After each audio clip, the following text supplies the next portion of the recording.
So thank you so much, sir, for joining this podcast today.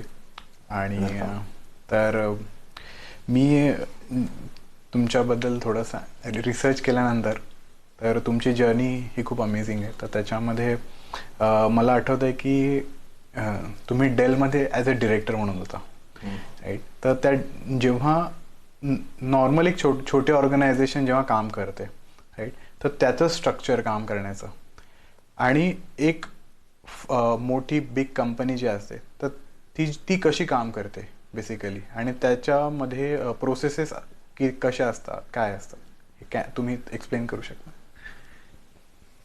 Thank you first of all की मला बोलवण्याबद्दल. आणि चांगला प्रश्न विचारला आहे स्टार्टिंगसाठी.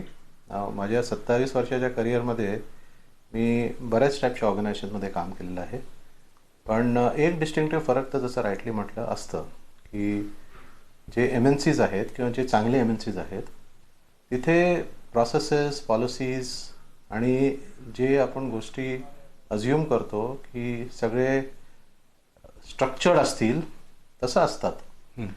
मोस्ट स्मॉलर ऑर्गनायझेशनमध्ये काय होतं की हे गोष्टी पेपरवरती असतील किंवा असं वाटतं असं आपल्याकडे आहे, पण रियालिटीमध्ये जर बघायला गेलं तर ते तसं निघत नाही.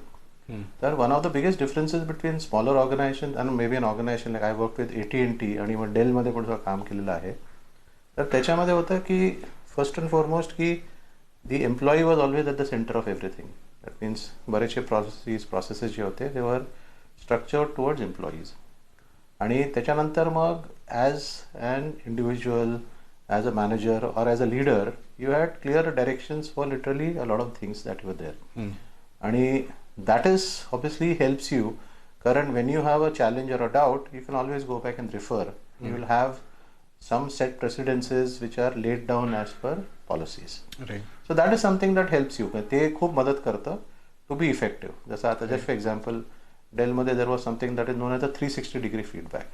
Okay. So every leader needs to get 360-degree feedback every year and there is a score for it. Okay. म्हणजे त्याच्यामध्ये मग तुमचे टीम मेंबर्स तुम्हाला रेट करतात, तुमचे पियर्स तुम्हाला रेट करतात, तुमचे मॅनेजर रेट करतात, आणि जर एक्सटर्नल काही स्टेक होल्डरशी तुम्ही डील करत असाल ते लोक तुम्हाला रेट करतात. Okay. Now it's a very critical rating in Dell की ते जर नसेल तर you can't grow as a leader. So now to ensure that you are doing well on all these front, because normally you might have good relation with bosses, पण ज्युनियर्सबद्दल you might be rough. Right. You can't afford to do those things. You have to be professional at all the levels. Right. So automatically this inculcates the right habits and practices जे बऱ्याचशा छोट्या ऑर्गनायझेशनमध्ये मिळत नाही. So I hope that gives you a small perspective on that question of yours. मग ह्या जे small companies आहेत मग त्याच्यामध्ये हे आपण गोष्टी कशा इन्कल्केट करू शकतो? चांगला प्रश्न आहे. ॲक्च्युली इट स्टार्ट्स विथ छोट्या कंपन्या नॉर्मली असतात ते are owner driven companies, right. आणि जरी मॅनेजमेंट जरी असेल त्याच्यामध्ये तर it is the culture of the organization that is a good starting point. म्हणजे एक थिंग म्हणणं की आपल्याला हे करायचं आहे आणि दुसरी म्हणणं हे खरंच करायचं आहे, ह्याच्यामध्ये खूप फरक आहे. तर it is all driven by the culture, आणि the culture comes from the founders or the leaders. In most small organisations even if there is a professional manager who's running that, the person has been around for a long time. The culture form होते leader कडून किंवा owners कडून.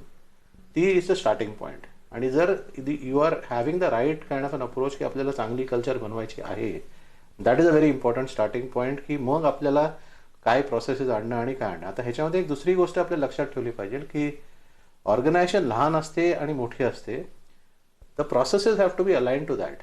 कारण आपण छोट्याशा organisation मोठ्या ऑर्गनायझेशनची processes घालून काय अर्थ नाही आहे. It will become bureaucratic, right. So I think that's a big interesting challenge की ग्रोईंग कंपनी जी असते लहान असताना you need a basic level of processes to be in place. As you keep growing you have to reexamine and revisit की आता आपण आता ह्या स्टेजवरून ह्या स्टेजला आलो आहे. समजा 20 लोकांची कंपनी होती ते आता 100 लोकांना पोचलेली आहे. 100 लोकांची कंपनी आता 200 लोकांना 500 लोकांना पोचलेली आहे. then you will have to go back as a leader and re-examine की आता आपल्याला processes, policies, how do we revamp them and change them. कारण असं होत नाही की तुम्ही 3 महिन्यात ग्रो करता, right. It takes you 2-3 years.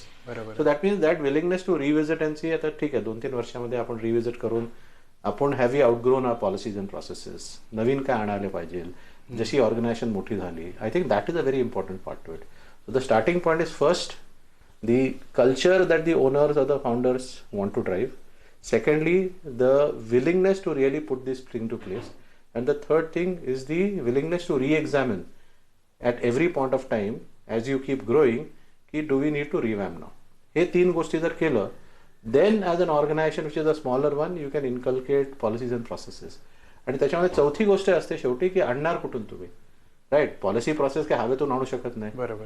तर you might need to be having people who have exposure to this processes to bring them in. Now you can either hire them as managers as you grow, maybe the HR manager that you hire, or you can bring them on through somebody who could be an external expert that you bring in for some point of time to put these policies and processes.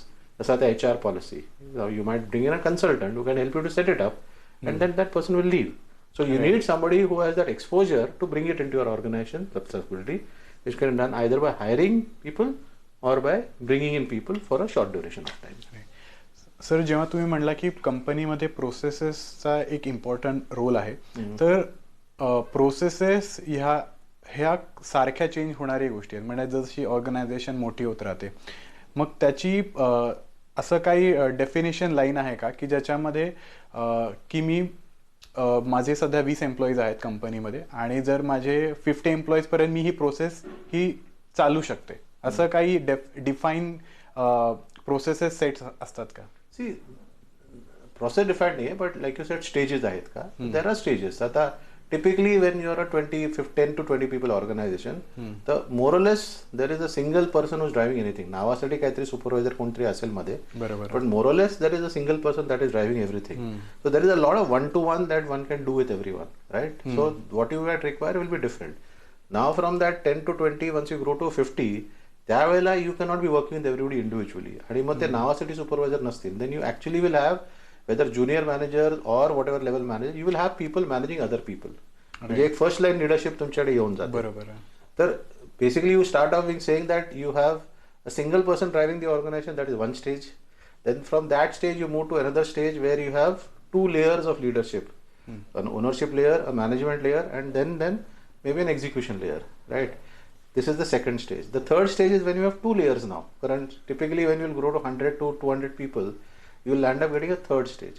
So it is driven by the layers of management that you really have. Not to say that की 1000 लोकांची company किंवा 2000 लोकांची बोलते तर 10 layer येत नाही. In fact, a lot of companies try to ensure that you don't go beyond 4 or 5 layers as it is, for that reason only, because the complexity can become humongous otherwise.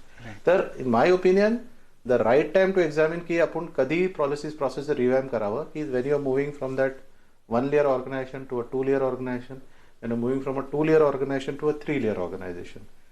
At these stages is when you can examine की आपल्याला आता do we need to revamp our processes, do we need to look at now that we are growing, the complexity is there, and a good way to do that is to capture these processes as process flows, right? हे document करा, कारण नाहीतर मग processes काय होतात लोकांच्या डोक्यामध्ये असतात.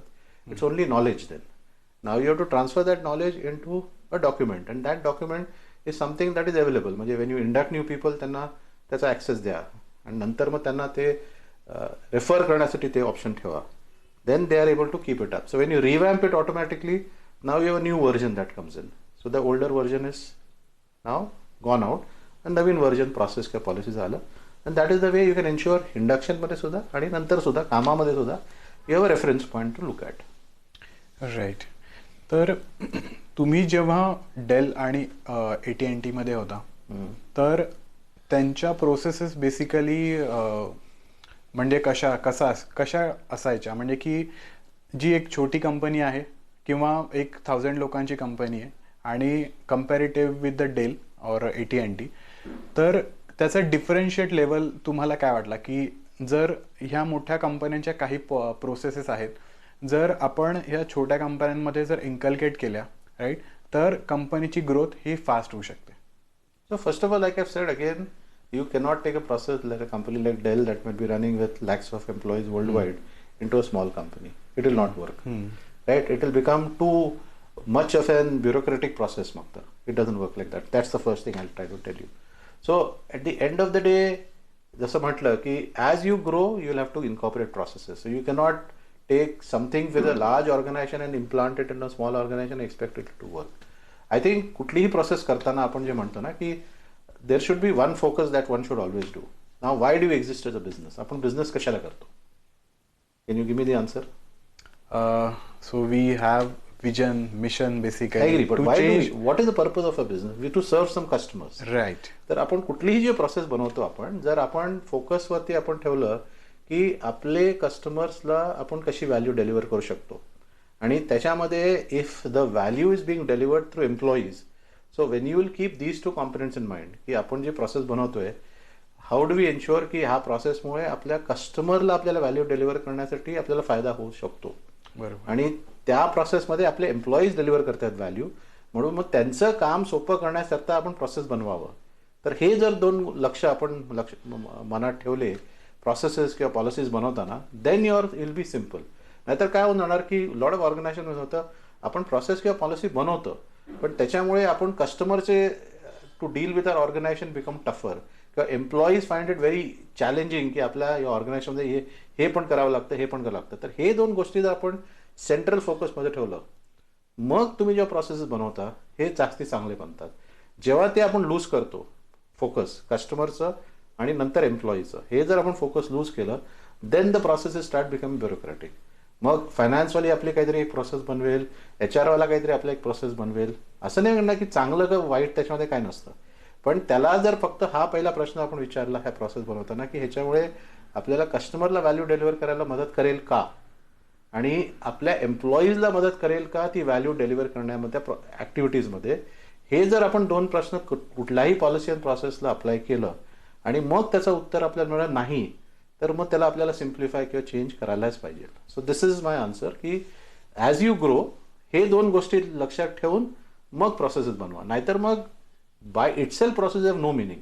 दे are only to help you to deliver value to your customers and help your employees to deliver value. हे आपण जर लक्षात ठेवलं आणि केलं तर automatically the processes will be simple enough, right, but सफायझिंग.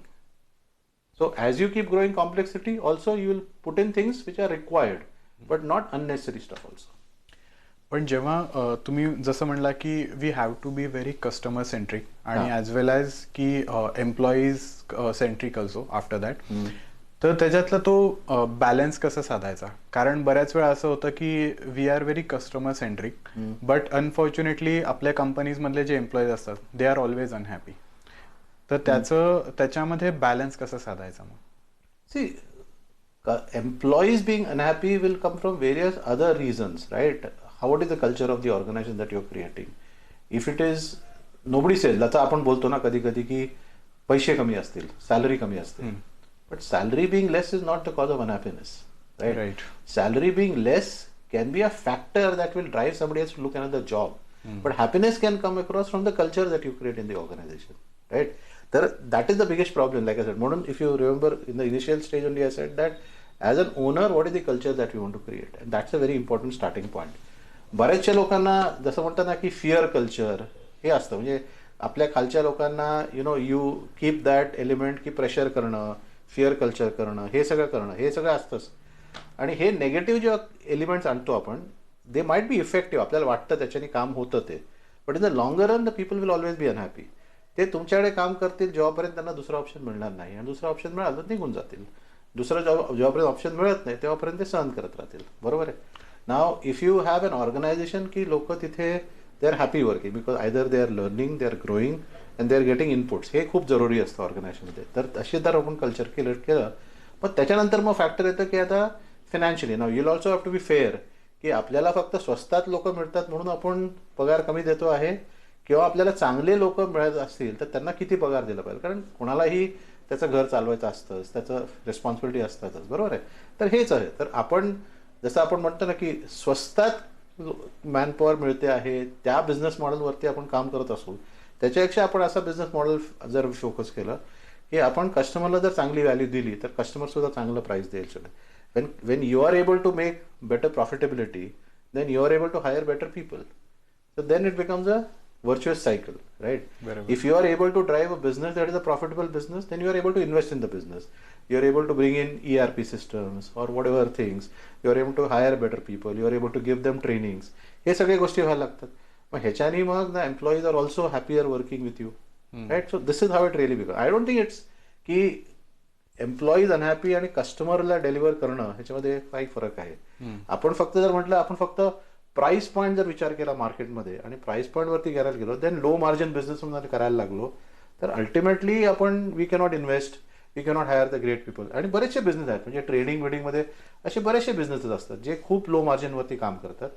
त्याच्यामुळे ते लोक त्या टाईपचेच लोक हायर करतात आणि त्याच्यामुळे त्यांचं मॅनेजमेंट अप्रोच किंवा त्यांचं कल्चर तसं असतं. Nothing right and wrong about it. त्यांच्या बिझनेसमध्ये ते जरुरी असेल. आता तुम्हाला काय टाईपचा बिझनेस करायचा आहे आणि तुम्हाला त्या बिझनेसमधून काय बिल्ड करायचं हे सुद्धा इम्पॉर्टंट आहे. तर त्या विचाराने केलं तर जसं आपण म्हणतो की कुठल्याही मार्केटमध्ये that always a niche, that niche will be a very profitable niche. तर आता असं म्हणू शकत नाही की 100 बिझनेसमॅन केले सगळे त्या निशमध्ये जाऊ शकतील, पण जर मार्केटमध्ये बघितलं 100 निश असू शकतात, right. So if you can start focusing on which niche you go after, if you can start focusing upon की आपण कुठल्या कस्टमर सेगमेंटला आपण सर्व करू, then you might be profitable because you are able to do that well. आणि ते केल्यामुळे then you are able to ensure that you are able to do all the other things that are required to build good organisations. आणि जसं sir तुम्ही आता म्हणला की प्रत्येक कंपनीमध्ये एक कल्चर असतं, राईट. तर तुमच्या मते की राईट कल्चर कुठलं आहे, की this is a best culture I feel आणि ज्याच्यामुळे कंपनी फ्लरिश होऊ शकते? तर it will also depend on what is the kind of people that you need, right. आता जर कॉल सेंटर असेल, राईट, कॉल सेंटरमध्ये typically you will have a lot of younger people, right, as compared to maybe industrial sales. जर industrial सेल्समध्ये असेल तर त्याच्यामध्ये तुमच्या सेल्स पर्सनचं एक्सपिरियन्स आणि नॉलेज खूप जास्ती असतं. So typically your age band as well as experience band is much more larger. तर now you cannot say ki the same culture should be there in this place and in this place, right? Both of them will have to have a different kind of a culture. So first of all, your culture will be defined by what kind of an organization you are in the first place. त्याच्यानंतर मग what is important to figure out is within this आपल्याला जर ह्या टाईपचे employees attract करायचे असतील, right, what is the kind of a culture that the employees would like to have, that they would like to work with, right? आपली ती तयारी आहे का तो बिल्ड करण्याची ती culture, right. When you are talking about at a call centre level, right, that what they really want is there to have a lot of other elements that they will enjoy during along their work, right. They will want a good cafeteria, stuff like that, right. कारण बरेचसे लोक bachelors असतात, घरी त्यांना जेवण नसतं, बरोबर आहे ना. म्हणजे they are staying in paying PGs and stuff like that. मग त्यांची जरूरत असते वेगळी असते, right, as compared to somebody else like you sir experience. मग त्यांना जरूरत असेल की आपल्याला ट्रॅव्हल पॉलिसीज चांगले असले पाहिजे. जर I am travelling to meet somebody or am I able to have a transport of my own, ते पॉलिसीज जास्त important. So you will have to first of all ensure that you focus upon what is the kind of an employees that you want to attract into your organization generally, right. आणि मग त्याच्या around तुम्ही build केलं पाहिजे culture as it is. आणि मग ह्याच्यामध्ये काही बेसिक गोष्टी असतात जे कुठल्याही ऑर्गनायझेशन लागतील. जसं आपण म्हणतो की is there a transparency in the organization, हे ह्या पण ऑर्गनायझेशन लागेल, ह्या पण ऑर्गनायझेशन लागेल, right. Is there an element of fairness. कारण बऱ्याच ऑर्गनायझेशनमध्ये अनफॉर्च्युनेटली हो होतो की हा माणूस बॉसला जवळ आहे म्हणून त्याला प्रमोशन मिळतं किंवा त्याला अप्रिसिएशन मिळतं आणि somebody who is not there is not getting it. तो फेअरनेस वाटत नाही लोकांना. Now these are things which are common to anything. So like when you say fairness or transparency or for that matter appreciation, right, these are things that you don't need to have any other kind of a thing. These are fundamental. आणि मग त्याच्यानंतर मग have what is specific to the kind of an employees that 60-70% of your organization काय टाईपचे employees असतील त्याप्रमाणे मग ती कल्चर बिल्ड केली पाहिजे आपल्याला मग. राईट. जसं सर तुम्ही आता सांगत होता की निश बिझनेसबद्दल की 100 बिझनेसमध्ये 100 निश असू शकतात, मार्केटमध्ये निश असू शकतात, राईट. तर सो काय त्याची काही प्रोसेस आहे का की निश फाइंड आउट करण्याची, की हां इथे ही प्रोसेस आपण जर यूज केली तर we can find the niche? तर त्याच्यासाठी आता एक स्टार्टअप सिनारिओमध्ये एक टूल आहे, त्याला म्हणतात बिझनेस मॉडेल कॅनव्हास, राईट. तर त्याच्यामध्ये आपण काय करतो की आपण basic let's take now even your podcast audience, right. आपण जसं बोलत होतो, now there are millions of people who watch podcast, right. So there is all of that is your market in that sense. But within that there is a market segment. Some of it is driven by geography, some of it driven by language. Because आता आपलं मराठीमध्ये आहे तर automatically it excludes a lot of non Marathi, म्हणजे तमिलियन येऊन आपलं podcast बघणार नाही आहे, right. So first of all from a bigger market of all podcast viewers you already come to maybe Marathi language मधले जे पॉडकास्ट बघणार आहेत त्याच्यामध्ये आहेत. आता ह्याच्यामध्ये सुद्धा when you start segmenting the market, आज एक 75 years old lady is not going to watch our podcast, कारण त्याच्यामध्ये त्यांना इंटरेस्ट तर काहीच गोष्ट नाही आहे. तसंच एक 10 वर्षाचा मुलगा आपला पॉडकास्ट बघणार नाही आहे आणि त्याच्या इंटरेस्टमध्ये नाही आहे, right. So now when you start putting in age elements into the factor. मग तिसऱ्या गोष्ट येतं की ह्याच्यामध्ये जरी मराठी जरी असलं तरी हे हाऊसवाईफसाठी पॉडकास्ट आहे का, की त्यांना मग स्वयंपाकामध्ये इंटरेस्ट असेल तर वेगळं एक सेगमेंट होऊन जातं, किंवा मग कोणतरी आर्टिस्ट किंवा ड्रॉइंगमध्ये असेल का, किंवा जे I getting the logic. So as per first of all language, as per geography, as per age, as per interest, you start splintering the market, right? आणि what you start creating is smaller groups now. जसं आता आपल्या पॉडकास्टमध्ये आता मराठी जे पॉडकास्टमध्ये interest आहेत पण त्यांना बिझनेस करण्याचा इंटरेस्ट असेल तशा ऑडियन्सवरती आपला फोकस आहे. पण त्याच्यामुळे बरेचसे लोक आपले एलिमिनेट होतात. So this is how you start defining a segment. आणि त्या सेगमेंटमध्ये आपण एकदा डिफाईन केल्यानंतर आपण बघतो की आता ह्यांचा काय प्रॉब्लेम आपण सॉल्व्ह करतोय. आता आपल्या पॉडकास्टमधून आपण सॉल्व्ह करतोय प्रॉब्लेम की जर मला बिझनेस करायचं आहे तर त्याला मला काय माहिती हवी, what do I need to know, मला कशाची जाणीव असली पाहिजे, आपल्याला काय समजलं पाहिजे आणि काय इनपुट्स मला मिळतील, राईट. तर ती त्यांचं नीड आहे. That is a problem that they have. तो प्रॉब्लेम तुम्ही सॉल्व्ह करत आहात. The same way if you look at any product around you, कुठलाही प्रोडक्ट बघा तुम्ही, whether you take a phone or a laptop or LED lights or cars, right. प्रत्येक product जो असतो ना एक सेगमेंटमध्ये जातो. मारुती एका लेवलच्या वरच्या गाड्या विकत नाही आणि प्रीमियम सेगमेंटमध्ये नाही आहे Maruti. So they have very clearly decided की आम्ही फक्त ह्या सेगमेंटमध्ये विकू. किंवा मग बजाज, राईट, ते लोकांनी डिसाईड केलं आहे की आम्ही एक तर ट्रान्सपोर्ट व्हेकल्समध्ये जाऊ किंवा मग लार्ज कॅपॅसिटी व्हेकल्समध्ये जाऊ. ते लोक कार्समध्ये नाही आहेत, बरोबर आहे ना, किंवा टू व्हीलर्समध्ये आहेत. So get it, every market and every business decides की मला सगळा मार्केट करायचं नाही आहे, मला मार्केटचं काही पार्ट करायचं आहे.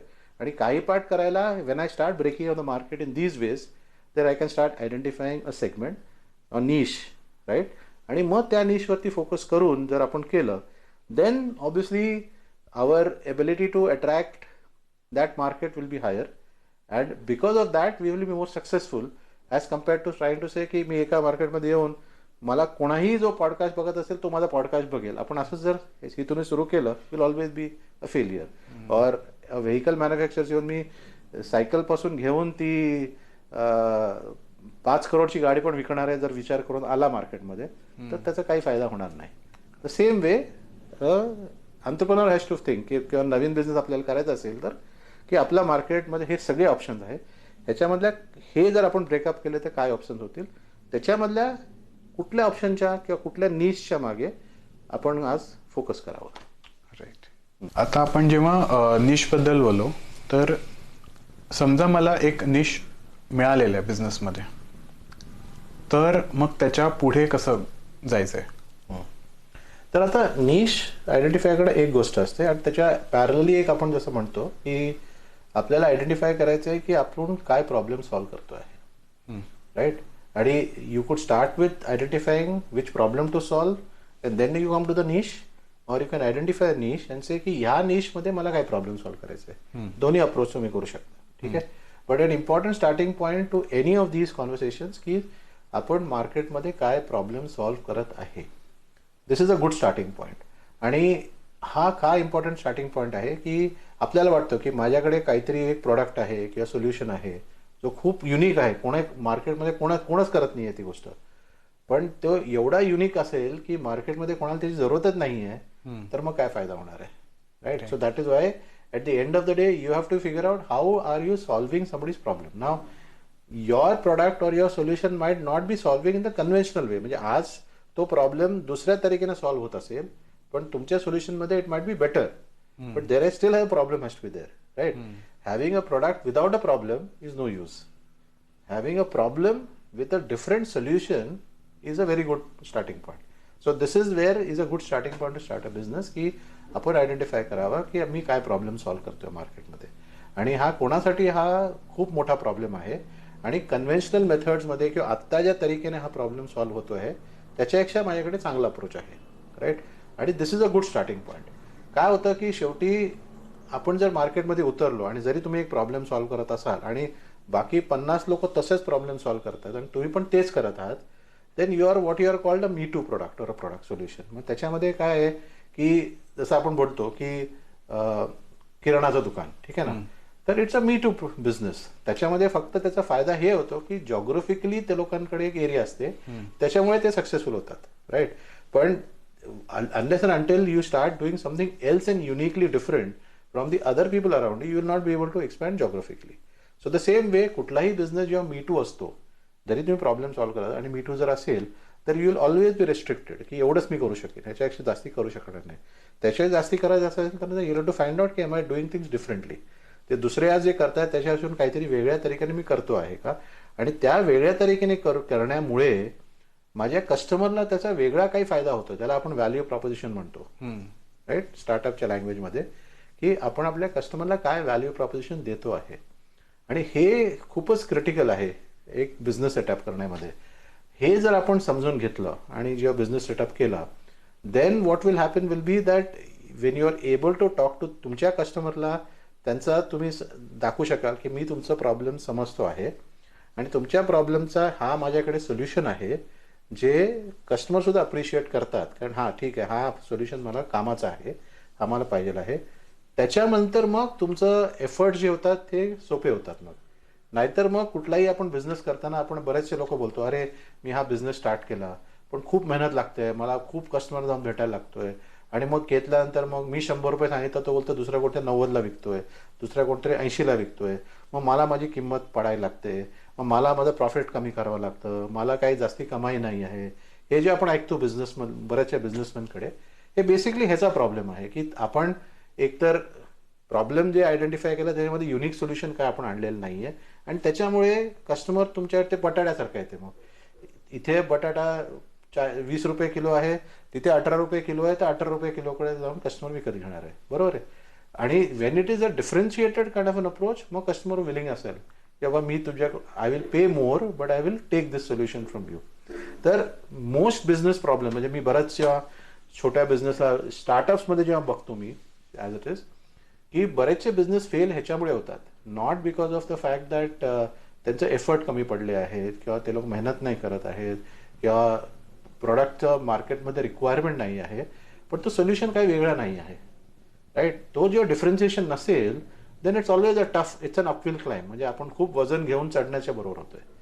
Wien you are able to change that in to करणं की मी हा प्रॉब्लेम वेगळ्या तरीकेने सॉल्व्ह करीन आणि त्या वेगळ्या तरीकेत, आणि कस्टमर फीडबॅक सांगेल तुम्हाला, तुमचा ओपिनियन नाही चालणार की बाबा मी वेगळं करतोय. कस्टमरला बोललं पाहिजे की हां तू वेगळं जे करतोयस हे मला पटतंय, आणि and that is when you go to customers you will be able to find that out. आणि हे जेव्हा करतो आपण आणि जेव्हा आपण चांगला व्हॅल्यू प्रॉपोजिशन क्रिएट करू, त्याच्यानंतर मग यू हॅव द फाउंडेशन, जसं म्हणतो ना, to have a good business. नाहीतर मग अनडिफरन्शिएटेड जर बिझनेस असेल तर त्याचा तेवढंच एक स्कोप असतो, त्याच्यापेक्षा मोठा बिझनेस होऊ शकत नाही.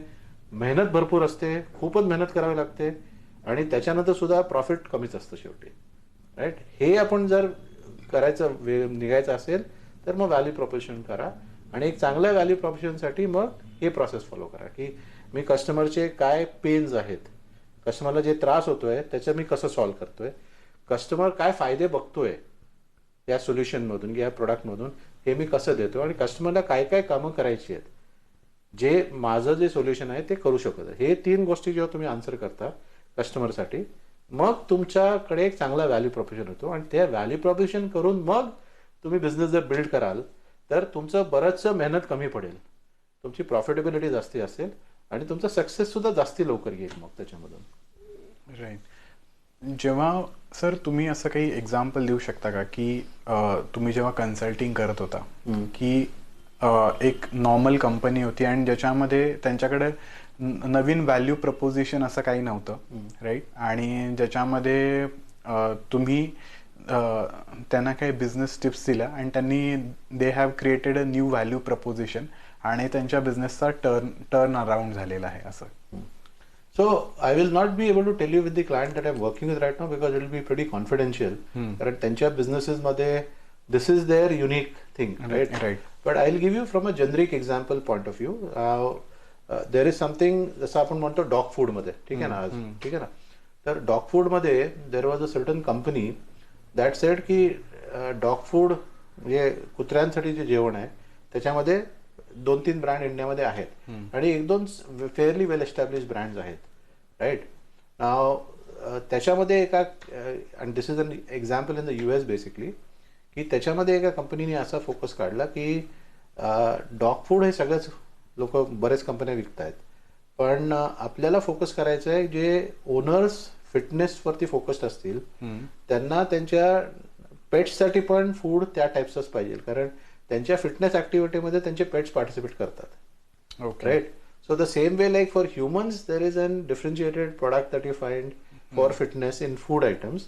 त्यांनी डॉग फूड मध्ये सुद्धा असे आयटम्स काढले आणि त्याच्यामुळे त्यांचा निश क्लिअर झाला की आमचा फोकस आहे असे फक्त पेट ओनर्सला की जे लोक फिटनेसमध्ये स्वतः इंटरेस्टेड आहेत आणि त्यांच्या फिटनेस ॲक्टिव्हिटीमध्ये हायकिंगमध्ये किंवा जॉगिंगमध्ये त्यांचे ॲनिमल्स बरोबर जातात आणि मग त्यांच्या फिटनेसप्रमाणे त्यांचं फूड बनवावं, right. So this was an example of that nature. किंवा मग दुसरा एक्झाम्पल देतो आता आपण, जसं आपण म्हणतो की लेट्स टेक आता बरेचसे इलेक्ट्रिक बाईक्स आलेले आहेत मार्केटमध्ये, ठीक आहे ना. So this is one of our other friends who is running into this, की त्याला सुद्धा इलेक्ट्रिक बाईक लॉन्च करायची होती. पण if you look at the market today त्याच्यामध्ये मोठे मोठे प्लेयर्स, आता ओलानी लॉन्च केलेलं आहे, एथर आहे, असे बरेचसे कन्झ्युमर फोकसमध्ये बरेचसे कंपनीज होते त्याच्यामध्ये. तर आम्ही जेव्हा डिस्कशन केलं तेव्हा आम्ही विचार केला आता बाबा ह्यांच्या समोर जाणं, कारण ओलाच्याकडे जेवढे पैसे आहेत त्यांचं मार्केटिंग बजेट जे आहे it's such a huge one, it's very difficult to be able to compete with that. So instead of going after a market which you it's very difficult for you to compete, जर तुम्हाला आता एक electric vehicle काढायची असेल then why not focus on the delivery segment? Okay. Right. So rather than focus on the consumer segment, focus on the B2B segment. As all of your Swiggies and Zomatos आणि ह्यांचे सगळे delivery मुलं जे डिलिव्हरीला जातात त्यांचे जे vehicles असतात, these vehicles have to be electric vehicles, right? त्यांची requirement is very different from a consumer, right. त्यांना जे फिनिश पाहिजे, इथे काय लोडची कॅपॅसिटी पाहिजे, ह्यांना क्विक चार्जिंग पाहिजे. So a lot of there is a difference that you have to build. तर जेव्हा मग त्याच्यावरती जर फोकस केलं मग त्यांनी मग त्याप्रमाणे प्रोडक्ट बिल्ड केलं, मग rather than trying to compete with an Ola or an Ather. मग त्यांनी he went and spoke to lot of these delivery agents की बाबा तुम्हाला काय लागतं गाडीमध्ये, किती स्पेस लागतं, त्याच्याप्रमाणे स्पेस कसं, त्याचं मागचं सीटिंग कसं, त्याचं फ्रेमचं स्ट्रेंथ किती पाहिजे, हे सगळे गोष्टी डिफाईन झाले. आणि त्याच्यामधून मग त्यांनी अजून पुढे केलं की rather than doing even these delivery thing, मग त्याच्यापेक्षा जे कुरिअर कंपनीज आहेत किंवा त्याच्यामध्ये त्यांचं लोड वेगळा असतो, तर त्याचा एक वेगळा सेगमेंट निघाला आणि त्याच्यावरती मग त्यांनी फोकस करून त्याच्यावरती त्यांनी व्हेकल वापरले. So this is the way that when you focus upon something, तर when you start going to these markets and then you position your product की बाबा तुमचा प्रॉब्लेम आम्ही समजतो की हे तुमचा प्रॉब्लेम आहे आणि हे माझं सोल्युशन तुमच्या प्रॉब्लेमला फिट होत आहे, that is why you will be able to be more successful. These are maybe 2 examples connected to this kind of a problem. So जर आता माझं मार्केट फिट मला कळालेलं आहे आणि बट मी एका स्टेजपर्यंत गेलेलो आहे आणि मला असं वाटतं की आता मला म्हणजे माझा बिझनेस चांगला चालतोय, राईट. पण मला तो स्केलेबल करायचा आहे, राईट. तर जेव्हा तो बिझनेस जर स्केलेबल करायचा असेल तर तो कसा करायचा आणि त्याचे काही प्रोसेसेस काही असतात का, की त्याच्यामध्ये की काही फंडिंग लागतात का, किंवा काय बेसिकली ऑल ओव्हर स्केलेबिलिटी ही आपण कशी केली पाहिजे. सो जर 2-3 पार्ट्स टू इट. जसं आपण म्हणतो की तुम्ही कुठला बिझनेस करत आहात, आता तुम्हाला त्या बिझनेसमध्ये there is always some points of time some amount of capital expenditure that is required, right. Different businesses will require different level of capital expenditure. आपल्याला ही क्लॅरिटी बिझनेस सुरू करायच्या अगोदर ठेवली पाहिजे की आपण ज्या बिझनेसमध्ये उतरतो आहे त्याच्यामध्ये आपल्याला इन्व्हेस्टमेंट किती लागेल, ठीक आहे. ती आपली इन्व्हेस्टमेंटची कॅपॅसिटी आहे का, नसेल तर ती आपण कुठून घेऊ शकतो. आता ती 50 लाख आहे, 5 करोड आहे, 50 करोड आहे, 500 करोड आहे, राईट. आज जर तुम्ही जसं म्हटलं आता इलेक्ट्रिक व्हेकल काढायचे असेल तर तुमच्याकडे 50 करोड जरी नसतील तर मग तुम्ही काढू शकणार नाही ते. कारण त्याच्यामागे बरंचसं R&D, त्याच्यामागे बरंचसं रिसर्च येतो, प्रोटोटाईप बनायला लागतात, बरंचसं होतं. आज जर तुम्हाला छोटी सिमेंट फॅक्टरी सुद्धा घालायची असेल तर तुम्हाला 500 करोड लागतील मग. आणि स्टील प्लांट घालायचं तर 5,000 करोड लागतील, राईट. तर at the end of the day कुठलाही बिझनेस करताना मग आपल्याला ते अंडरस्टँडिंग पाहिजे की आपल्याला किती, म्हणजे जरी आपण एक कॉफी शॉप घालायला म्हटलं, ठीक आहे ना, तरी पण 50 लाख रुपये पाहिजे ना. जरी आपण भाड्याने घेतलं त्याला इंटिरियर करण्याकरता सुद्धा पैसे तर हवेच शेवटी. सो आपण कुठलाही बिझनेस करताना I think that perspective is very important for us to figure out की आपल्याला हा बिझनेसमध्ये आपण जे प्रॉब्लेम सॉल्व्ह करत आहे आणि ज्या कस्टमरला सर्व्ह करतो आहे ते करण्याकरता आपल्याला इनिशियल कॅपिटल आउटलेची काय तयारी असली पाहिजे. असं नाही की पहिल्या दिवशी ते पैसे लागतील, पण मग कदाचित पहिल्या वर्षात लागतील किंवा पहिल्या 1.5 वर्षात लागतील, राईट. तेवढी तयारी आहे का आपल्याकडे, किती पैसे लागतील, आपल्याकडे तयारी आहेत का. नंतर मग त्याच्यानंतर जर मग बिझनेस बिल्ड करायचा असेल तर मग व्हेरियस ऑप्शन असतात ना, जसं आपण म्हणतो. आणि ह्याच्यामध्ये एक दुसरा एक प्रॉब्लेम आपल्याला क्लॅरिटी असली पाहिजे, आणि हे सुद्धा खूप इम्पॉर्टंट आहे बिझनेस सुरू करायच्या अगोदर. हे जसं माझ्या लँग्वेजमध्ये बोलतो मी की तुम्हाला लाईफस्टाईल बिझनेस करायचा आहे किंवा स्केलेबल बिझनेस करायचा आहे. आज जर लाईफस्टाईल बिझनेस करायचा असेल तर एक वेगळी रिक्वायरमेंट असते, तुम्हाला जर स्केलेबल बिझनेस बनवायचा असेल तर वेगळी रिक्वायरमेंट असते परत. तर हे डिसिजन सुद्धा आपल्याला बिझनेस सुरू करायच्या अगोदर विचार करून ठेवला पाहिजे.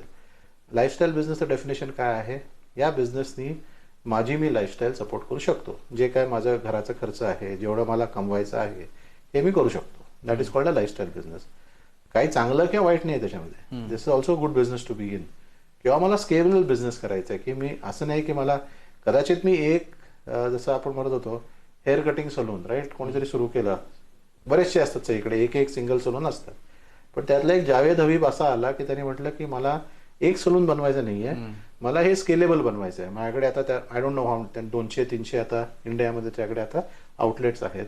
तर at the end of the day मला स्केलेबल बिझनेस करायचा आहे का लाईफस्टाईल बिझनेस करायचा आहे, हे दुसरा प्रश्न तुमच्या कॅपिटलच्या रिक्वायरमेंटचं असतं देणं घेणं.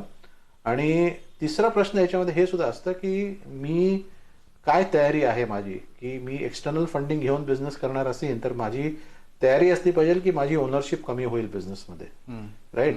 कारण बरेचसे लोक असतात की त्यांना वाटतं नाही नाही आपल्या बिझनेसमध्ये आपल्या दुसरे लोक नाही नको आहेत, मला स्वतःच करायचं आहे. तर तुमची कॅपिटल रिक्वायरमेंट प्रमाणे तुम्हाला ते डिसाईड करायला लागेल आणि तुमची तयारी असली पाहिजे मग की तुमची कॅपिटल रिक्वायरमेंट जास्ती असेल तर मग फंडिंगची जरूरत पडेल. मग आता जर फंडिंग जर करायला लागलं तर your starting point is what we call is the 3F, friends, families and fools. They are the ones who put in money into your business, right? In the starting point as it is. मग त्याच्या next लेवलचं असलं मग जसं आपण मार्केटमध्ये बोलतो angel investors असतात, ते लोक मग इन्व्हेस्ट करतात तुमच्या ह्याच्यामध्ये बिझनेसमध्ये. मग त्याच्या थर्ड लेवलचं आपण म्हणतात ते VC फंड्स असतात. तसे मग बरेचसे आहेत, किंवा बँक्स तुम्हाला लोन्स देतात किंवा गव्हर्नमेंटचे ग्रँट्स आहेत. तर आपल्याला विचार केला पाहिजे आपल्याला काय सोर्सेसवरून आपण टॅप करून आपले फंड घेऊ शकतो.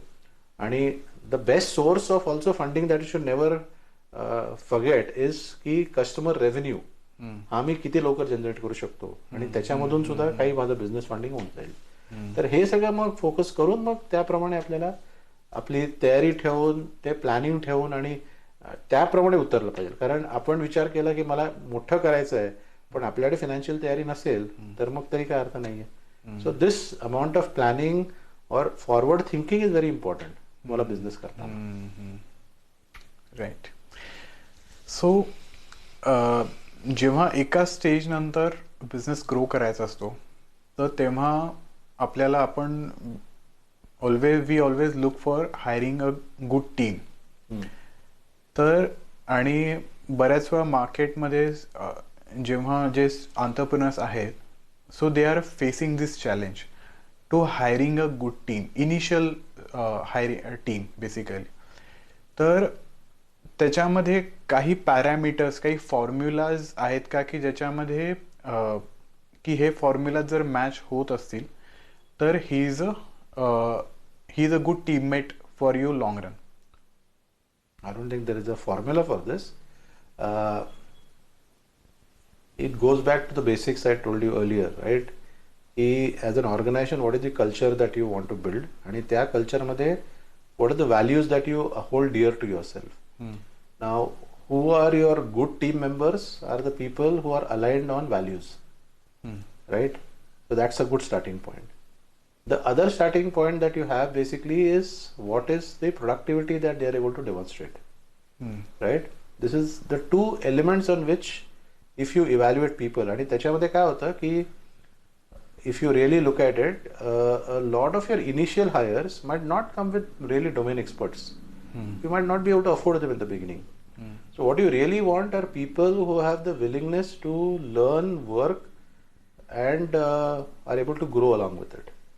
Right? Now this is something that you have to look back to their history of what during their education years, during their college years, because they'll not be people with a lot of experience, right? They'll people with minimal experience. कदाचित 3-5 वर्षाचे एक्सपिरियन्सचे लोक असतील तर look at their history to see की त्याच्यामध्ये हे दिसत आहेत का गोष्टी, हे जे आपण व्हॅल्यूज आपल्याला वाटतं आपल्याला ऑर्गनायझेशनमध्ये पाहिजे आहेत हे ते दाखवत आहेत का त्यांच्या प्रिव्हियस लाईफमध्ये. आपण जे त्यांची प्रोडक्टिव्हिटी जी बोलतो आपण, तर त्यांनी काही काम जर केलं असेल, काही पण केलं असेल, म्हणजे इन्क्लुडिंग आय एम सेईंग कॉलेजमध्ये even if they did some responsibility, NCC मध्ये होता किंवा स्पोर्ट्समध्ये होता किंवा मग काही कल्चरल ॲक्टिव्हिटीजमध्ये होता, what was the productivity that he was or she was able to demonstrate. I think these are the ways that you can measure it and then obviously ensure that because they are growing they will stay with you in the beginning, right? आणि that is what you really want. आणि आपली सुद्धा capacity असली पाहिजे की त्यांना आपण growing म्हणजे not in terms of only experience, growing is in terms of knowledge also. कारण आपण असं काही बिझनेस करत नाही ना जिथे आपल्याला काही नॉलेज नसतं, आपल्याला काहीतरी नॉलेज असतं त्याच्यामध्ये. तर त्या नॉलेजमुळे आपण त्यांना ग्रोथ देऊ शकतो का, right? Now when they are learning and growing they are willing to stay with you. Now as you keep growing you will have to ensure that you compensate them also, is also important. तर these are the things that you should try to look at. कारण right in the beginning आपण जर म्हटलं आपण एक्सपिरियन्सच पाहिजे, you'll never be able to afford, you'll not be able to pay them the kind of money that you want.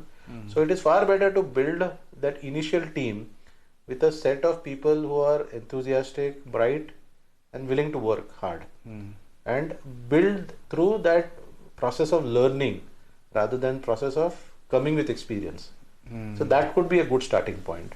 आणि नंतर मग once suppose तुम्ही तुमचं बिल्ड करायची कॅपॅसिटी असेल तर can you either give them maybe later on either a profit share, or if you have equity can you give them some equity later on, right? That can be a good way to hold on to them longer run. कारण they will see की मी दुसरीकडे जाऊन पगार केला, पगारावरती नोकरी केली, त्याच्यापेक्षा इथे मला काहीतरी प्रॉफिटचा एक शेअर असेल किंवा इनिशियल, मी असं म्हणून नाही सगळ्यांना, पण तुमचे जे इनिशियल फर्स्ट लेवलचे जे लोक असतील मग त्यांना असे 3-4 लोकांना जर करून ठेवलं दॅट विल गिव्ह यू लॉन्जेटिव्हिटी. मग ते लोक राहतील तुमच्याबरोबर आणि मग ते राहून मग you keep building the rest of the organisation with other employees.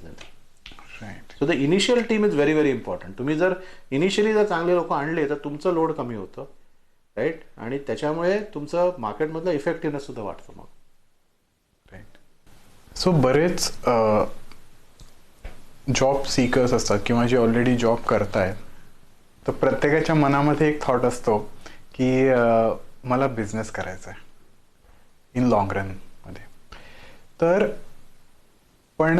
तर त्यांना असं वाटतं की बिझनेस करायचा आहे, पण त्याच्यासाठी तो जो माइंडसेट हवा असतो, राईट? तर तो किंवा ते फिअर जो असतो त्यांना तो बाहेर, किंवा एन्झायटी जे असतं ते त्यांना तो बाहेर काढू शकत नाही, राईट? तर तुम्हाला असं वाटतं का की म्हणजे जर मला फ्रॉम जॉब टू बिझनेस करायचा आहे तर त्यासाठी मला कुठला माइंडसेट पाहिजे, की म्हणजे मी की ह्याच्यामध्ये I am ready for to start a business? चांगला प्रश्न आहे. आता आपल्याला एक बेसिक गोष्ट लक्षात ठेवली पाहिजे की बिझनेस करणं हे सगळ्यांचा पॉसिबिलिटी नाही आहे. Let's be frank on that front.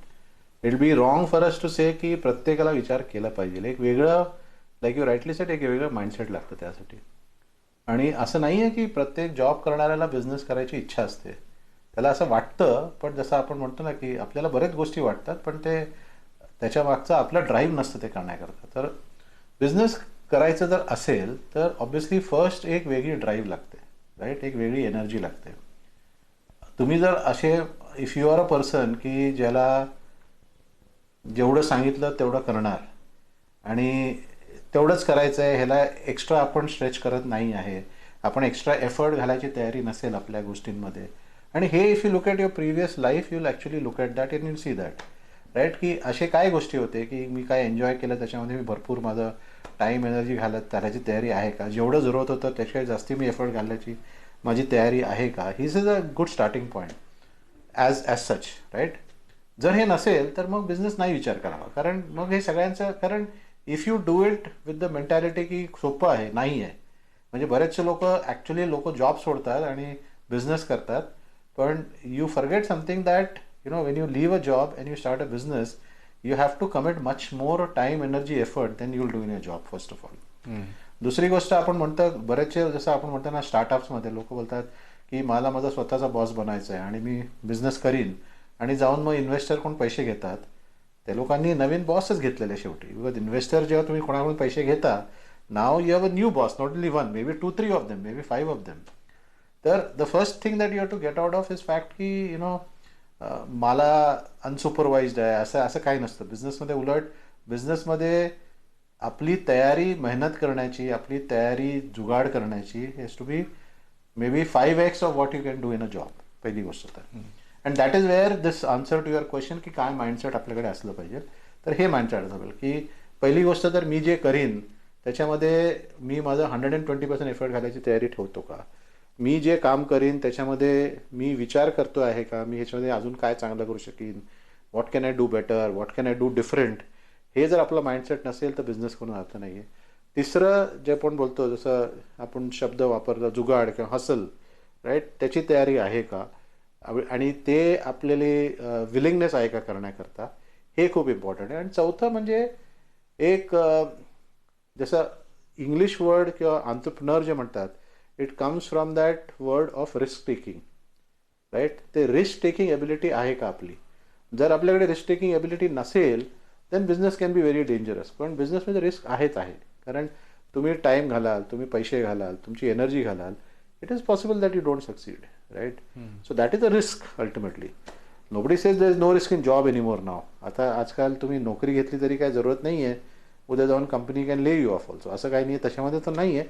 At least you can still try to get another job. So this is something that these are I think the 4 essential elements that you should have as a attitude or a mental starting point to get into a business per se, right? की मी जे काय करेन त्याच्यामध्ये मी 120% घालू शकतो का, जे मी करत असेन त्याच्यामध्ये मी वेगळं काही विचार करून बेटर आउटपुट आणू शकतो का, माझ्याकडे ती हसल किंवा जुगाडची एबिलिटी आहे का, आणि चौथी गोष्ट की मी रिस्क टेकिंग कॅबिलिटी ठेवतो आहे का. हे जर 4 गोष्टी असतील तर it's a good starting point to do a business. Then हे जर 4 गोष्टी नसतील तर मग जॉब केलेलं जास्ती बरं आहे, व्हेरी फ्रँकली. राईट. तर जेव्हा तुम्ही म्हणला की रिस्क टेकिंग ॲबिलिटी, तर त्याच्यामध्ये तर एक्झॅक्ट कॅल्क्युलेटेड रिस्क ही कशी घ्यावी, की म्हणजे मी माझा माइंडसेट आहे, माझी क्लॅरिटी आहे मला बिझनेस करायची, आणि माझ्याकडे हे तुम्ही जे सांगितलेलं आहे ते सर्व गोष्टी आहेत, पण मला असं वाटतं की मला ते कॅल्क्युलेटिव्ह रिस्क घ्यायचं आहे, मग त्याची काही प्रोसेसेस आहेत. तर maybe there are couple of things that you should be mindful of, आणि this is also driven by little out which stage in your life you are at.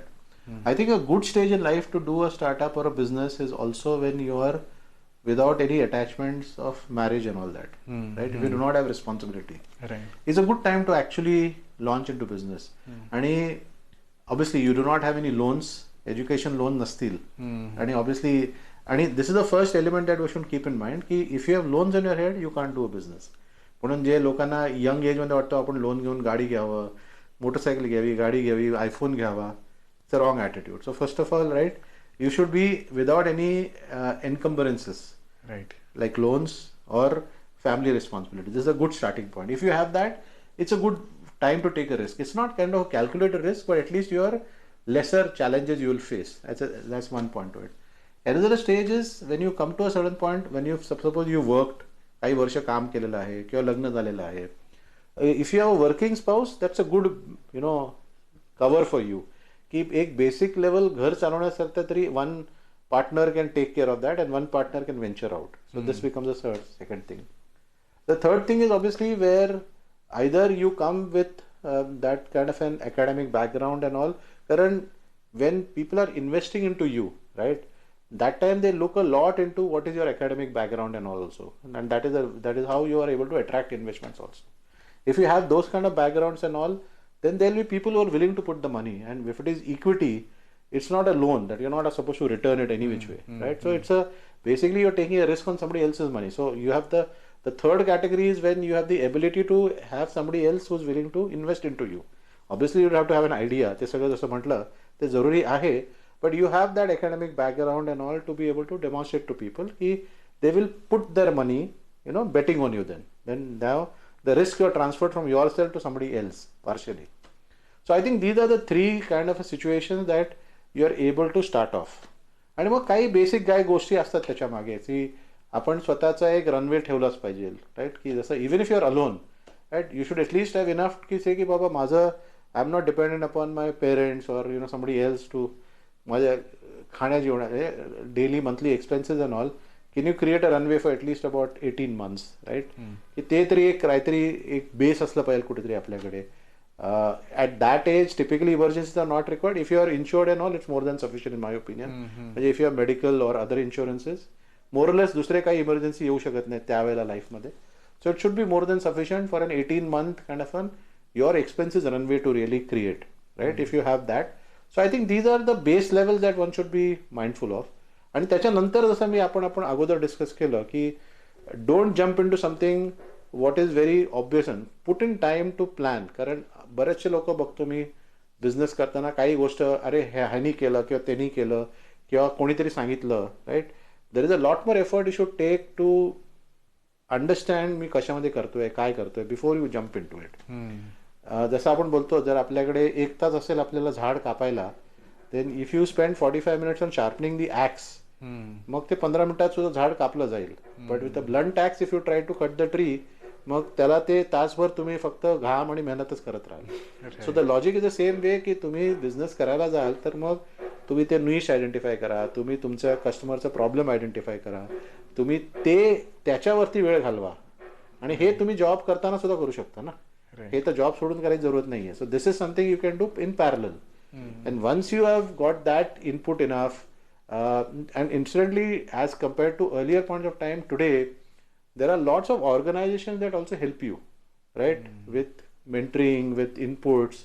बरेचसे organisation आता टाय आहे, startup Saturday आहे, startup leadership programme आहेत, असे बरेचसे organisations आहेत where it doesn't cost you too much to be, or in fact cost you nothing literally, to be able to get part. So you are able to get inputs from a lot of other people also. So take inputs from others also, and using that you will at least mitigate your risk substantially, right? Because you entered with the right focus, you have put in enough time in terms of analyzing की आपल्याला काय करायचं आहे, and you take in the right support systems, right? हे 3 जर गोष्टी केलं, I think at least nobody says that you cannot fail after that, but the probability of success becomes much better as compared to before. Right.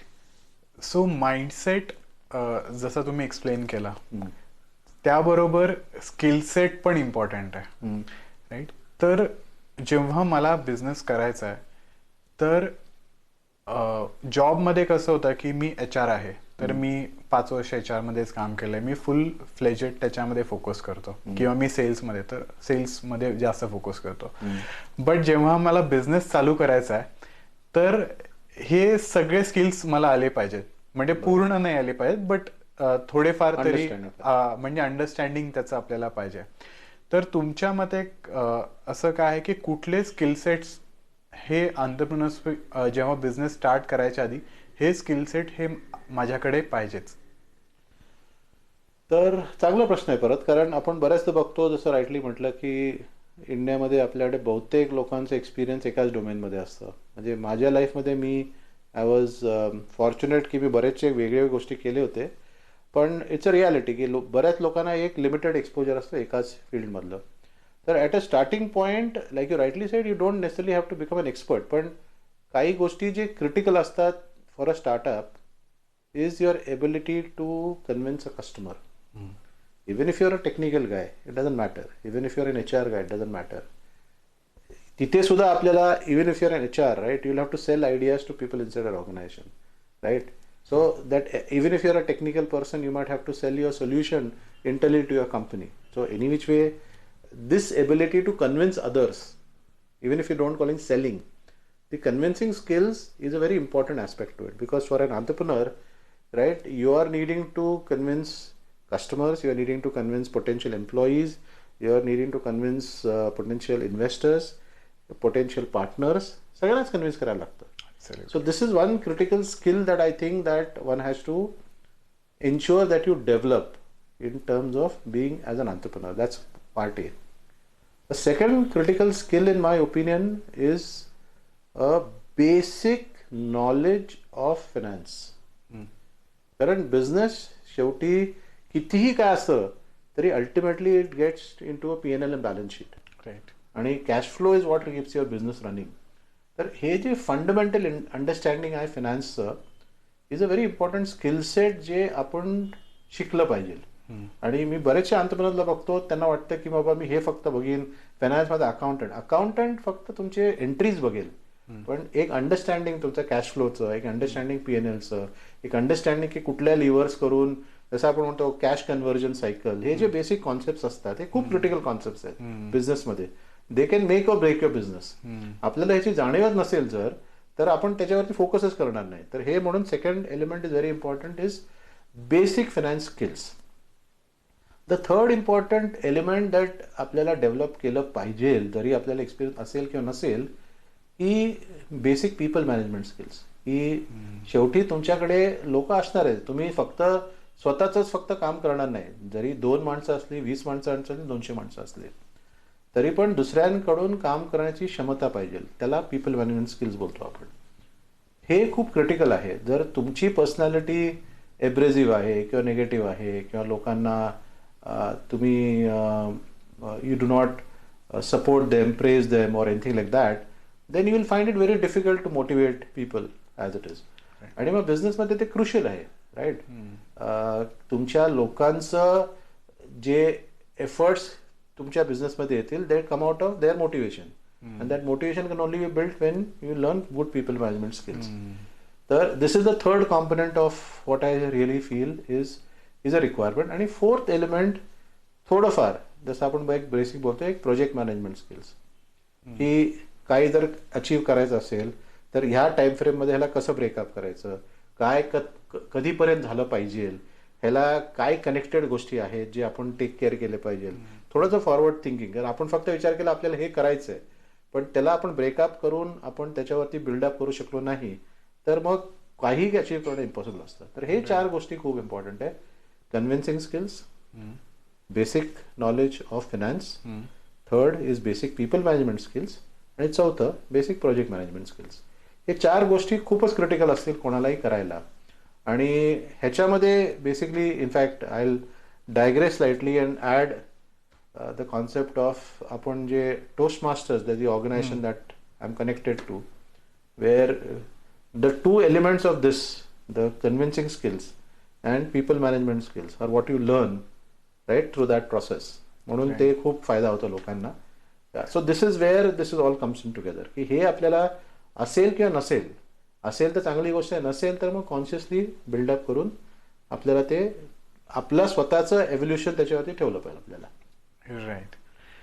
So स्किलसेटमध्ये मी जेव्हा जॅकमा अलिबाबाचे founders आहेत, तर त्यांची मी जेव्हा biography वाचत होतो, तर त्याच्यामध्ये ते सांगत होते की माझ्याकडं सक्सेसफुल होण्याचं रिझन हे होतं की I am a good story teller. So story telling हा एंटरप्रेन्योरशिपमध्ये किती इम्पॉर्टंट रोल प्ले करतो? ॲक्च्युली कुठलाही तुम्ही बिझनेस जर म्हणाल तर at the end of the day it has to be your ability to tell a story about, like we sed, if you go to your customer, right, if you have to be able to tell your customer about what problem you're solving, how are you solving it, ultimately it converts into a nice story to really talk about. आपण फक्त technical फक्त point बोलत राहिलो तर लोकांना समजून कळत नाही. पण stories are a very form through which humans connect faster, right. आपण लहानपणापासून स्टोरीज ऐकतो. म्हणजे स्टोरीज म्हणजे आपण असं नाही की गोष्ट सांगायचं, but convert any information that you have into a way that it becomes a very connected logical flow. आणि जसं आपण बोलतो की taking a person into the situation or taking a business into a situation and converting it on actually a problem, की तुम्ही हे problem face करताय, ह्याच्यामुळे तुम्हाला हे त्रास होत आहे का, त्याच्यामुळे मग हे जर केलं तर ह्याच्या you are connecting the dots आणि बिल्डिंग दॅट आउट. जसं आपण कुठल्याही स्टोरीमध्ये बोलतो की is there a positive ending to it, right? So what is the outcome that you face? Have other people seen a positive outcome out of the problem that you are solving and you helped others to solve? It becomes a sort of a story. In the same way, when you go to investors, right, ultimately it's also a story. It's not about where you are today, it's about where you will be tomorrow, right? And that you'll have to be able to spin out to say that this is what I intend to build. फक्त आपण म्हटलं की फक्त statistics टाकलं तर चालत नाही त्याच्यामध्ये. It has to be a story की मी हे का करीन, कसं करीन, ह्याच्या मागे काय होणार आहे. So all that becomes a story, right? If you go to partners in the same way like investors, if you go to employees, right, it has to be woven into की आपण हे का problem solve करतोय, ह्याच्याने काय फायदा होतोय आणि how will it mean for you in terms of your career, your growth. So these are all ultimately stories that you are seeing. Not to say की एक राम आणि सीताची स्टोरी सांगत नाही आपण, पण कुठलाही सिच्युएशन आपण एका स्टोरी फॉर्ममध्ये आपण जर कन्वर्ट केलं तर त्याचं ॲब्झॉर्प्शन आणि अंडरस्टँडिंग अजून चांगलं होतं. So that is how basically as an entrepreneur, if you learn to not stay upon dry statistics or facts, but to weave that into connections, to weave that into causal relationships, to weave that into input-output च्या स्टोरीजमध्ये, it will be easier for you to succeed now. Right. तर sir तुम्ही as ज्या बिझनेसमध्ये आहात आणि majorly तुम्ही ज्या कंपनीला कन्सल्टिंग करता, राईट, तर त्या मेजरली हे मिड साईज सेगमेंटमध्ये काम करतात, बरोबर, राईट? आणि मिड साईज सेगमेंटमध्ये so we have observe that की काही एका लिमिटनंतर, फॉर एक्झाम्पल माझ्या कंपनीची ग्रोथ आहे 50 करोड रुपीज आणि तर ती आता पुढे जात नाही आहे, राईट? मग त्याच्यासाठी तुम्ही हेल्प करता. सो बेसिकली सो तुम्ही कसं हेल्प करता की मला जर 50 करोडवरून जर 100 करोड टर्नओव्हरला जायचं आहे किंवा 200 करोड टर्नओव्हरला जायचं आहे, so how you help the companies? तर when it comes to any mid size company, like you rightly said, anything with that 25 crore ते 250 करोडच्या रेंजमध्ये जे आपण बोलतो, typically these are the size of companies that we talk about. ह्या companies they have gone through that initial challenge of identifying मी काय problem solve करतोय, कसं प्रॉब्लेम सॉल्व्ह करतोय, ते सगळं ते झालेलं आहे. तर ते प्रॉब्लेम राहत नाही त्याच्यामध्ये. प्रॉब्लेम त्याच्यामध्ये असं होतं, मोस्ट प्लेसेस इज 4 गोष्टी असतात ज्याच्यावरती आपल्याला फोकस करावं लागतं to build the business from there. पहिलं गोष्ट आहे पीपल, राईट? आणि त्याच्यामध्ये हे सगळं येतं. मग त्याच्याकडे कल्चर्स काय आहेत, व्हॅल्यूज काय आहेत, is there an accountability for whom and what, त्यांच्या फंक्शन्समध्ये, हे सगळं पीपल फ्रंटवरती येतं, right? So this is a very important element that one needs to analyse की कंपनीमध्ये की आज काय लोक आहेत, त्यांना किती रिस्पॉन्सिबिलिटी दिली जाते, त्यांना किती फ्रीडम दिलं जातं, काय कॅलिबरची लोक आहेत, right? All of that becomes a part and parcel of an analysis first. And you need to identify that and you need to figure out की, आणि forget about 50 crores to 100 crores. How do you go from 50 crores to 500 crores also?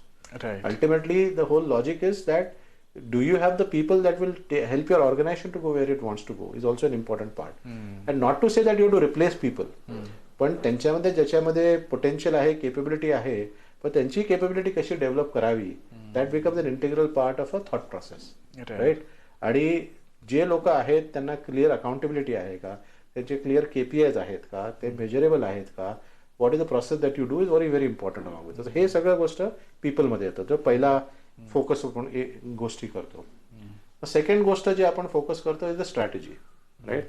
की what is the strategy of the organisation. जसं आपण म्हटलं, जरी एका लेवलवरती आलेले असतील, पण बऱ्याचशा टाइम आम्ही बघतो की the companies focus on multiple segments, unprofitable customers, अशी बरेचसे गोष्टी असतात विच ग्रोथ होण्याकरता ते चांगलं होतं, पण त्याच्यावरून कंपनीला फायदा होतोय की नुकसान होतोय कोणी बसून बघितलेलंच नाहीये. ह्याच्यामुळे आपलं असे काही कस्टमर असतात who it a lot of energy, time, are not profit. In fact you will be surprise to see बऱ्याचशा बिझनेसमध्ये अनप्रॉफिटेबल कस्टमर्स असतात. पण ते लोक they are hidden under the umbrella upon the larger things. So this analysis of what is the strategy of the company. आपण काय products करतो आहे, are we diversifying unnecessarily, are we getting in to unrelated things, what is the ROI upon all the things that we are doing, what is the customer focus, हे सगळे गोष्टी येतात त्याच्यामध्ये. पहिली गोष्ट तर. आणि दुसरी गोष्ट सुद्धा की आपल्या जर कंपनीचा एक स्ट्रॅटेजिक जर प्लॅन असेल तर हे फक्त ओनरच्या डोक्यामध्ये आहे का, is that getting translated into his leadership team, the people below, सगळ्यांना हे कळतं आहे का. It requires an alignment. म्हणजे पहिली गोष्ट तर क्लॅरिटी असली पाहिजे. आणि जरी ती क्लॅरिटी जरी असली तर मग त्या गोष्टीचा अलाइनमेंट आला पाहिजे लिडरशिप और एंटायर ऑर्गनायझेशनमध्ये स्ट्रॅटेजीचं.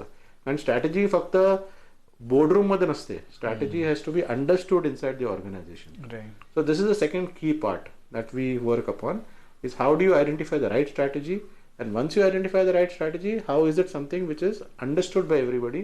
So there are tools that we use for that. मग थर्ड थिंग याच्यामध्ये येतं की एक्झिक्युशन आपण म्हणतो त्याला, की आता ठीक आहे तुमच्याकडे लोक चांगले आहेत किंवा स्ट्रॅटेजी चांगली आहे, त्याला एक्झिक्युशन तुम्ही कसं करणार होता. What is the cadence that you really drive, की आपण कसं मेजर करतोय. तर जेव्हा मी काम करतो कंपनीबरोबर, we put in to place what is something that is known as daily huddle. Weekly meeting असते, मंथली मीटिंग असते, क्वार्टरली मीटिंग असते. प्रत्येकाचं स्ट्रक्चर वेगळं असतं. प्रत्येक मीटिंगमध्ये काय डिस्कस होतं आणि काय फोकस असतं हे वेगळं असतं.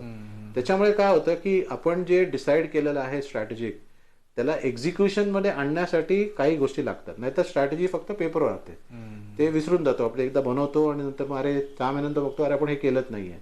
नाव you have to be able to put that in to play, you have to bring that in to everybody's alignment and action.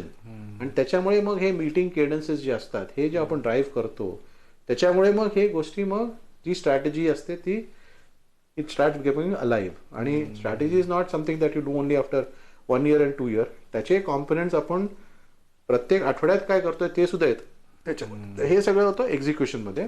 आणि मग चौथा गोष्ट आपण फोकस करतो इज कॅश, की बिझनेसमध्ये कॅश फ्लो कसा आहे. कारण जसं म्हटलं की आपण स्टार्टिंगमध्ये one basic requirement finance knowledge. कारण business life blood is money. If money is not flowing, you might be, the interesting part is you might be profitable on paper, right. तुमच्या बॅलन्स शीट आणि P N L मध्ये profit दाखवेल, पण तुमच्या बिझनेसमध्ये cash नाही आहे तरी पण business is going to be in trouble, right. तर त्याच्यामुळे जसं म्हणतो ना आपण, म्हणजे profit is top revenue is vanity, profit is sanity, but cash is king बोलतात, राईट. की जरी तुमच्याकडे फक्त टॉप लाईन तुमचा रेव्हेन्यू ग्रो झाला, तसं म्हटलं ना की 100 करोड, पण 100 करोड करून प्रॉफिट तुमचा आज 5 करोड पासून जर 5 करोडात राहिला तर नुकसानच झालं मग. तर बरोबर. So how do you be more profitable, आणि more than profitability is cash flow. And how do you drive cash flow in the business. So these are the 4 components. परत रिपीट करतो मी. People, do you have the right people, how do you get the people to be able to grow along with your, to help your growth of your company, one part. Strategy, are you focusing on the right markets, on the right products, on the right customers, and do you have a strategy that is सगळ्यांना समजून येते strategy. The third is execution. हे strategy execution मध्ये आणण्याकरता आपण daily, weekly, monthly, quarterly काय meeting करतो, कसं करतो हे. आणि चौथं म्हणजे cash. How do you analyse की आपल्या बिझनेसमध्ये कॅशची रिक्वायरमेंट काय आहे, कशी आहे, कशी पुश करावी. तर ह्या 4 गोष्टींवरती जेव्हा फोकस करून मी ॲडवाइस देतो कंपनीजला, that is how the companies are able to break out of their current challenges, right. आणि the challenges will be on either of these 4 elements only. Once you are able to solve these blocks as it is, then the company can start moving forward. So the companies that I've worked with, even in manufacturing and all, even during COVID times, right, they saw growth, right, because of the right focus, because of the right execution. की बऱ्याचशा कोविडच्या factories बंद होते, manufacturing effect झालं होतं, but the clients I worked with, they saw growth even at that point of time. So forget about normal times, right. Even in Covid times they saw growth. Why is because they were able to focus on the right things in the right way. Even with the limited amount of time that they could operate, right, they still grew in terms of revenue. So this is what is more important for a business. Another company that I worked with, it started off with 30 people organization, and in 3 years there is 300 people now, right? So 10x they grew. Right.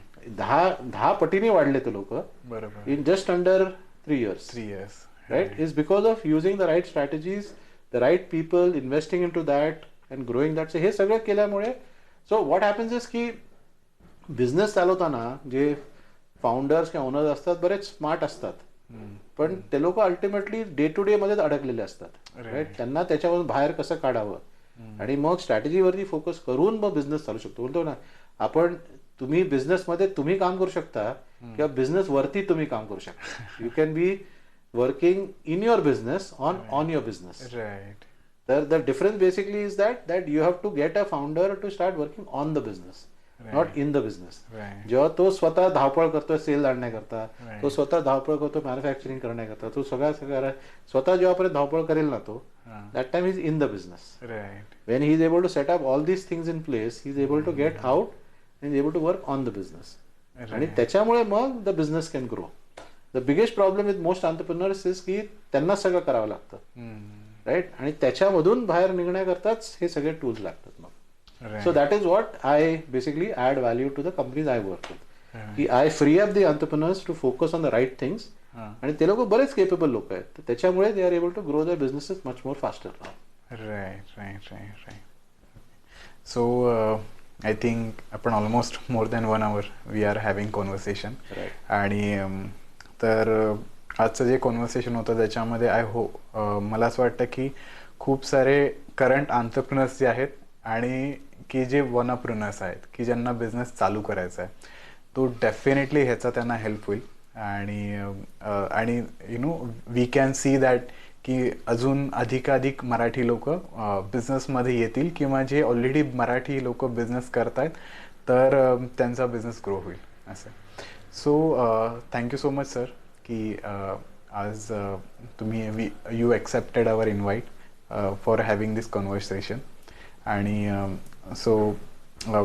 so we would like to have series of conversation with you in future, so we can help more and more entrepreneurs Sure. and to help to make Maharashtra more growing business in India. I agree. I think इंडियामध्ये भरपूर potential आहे.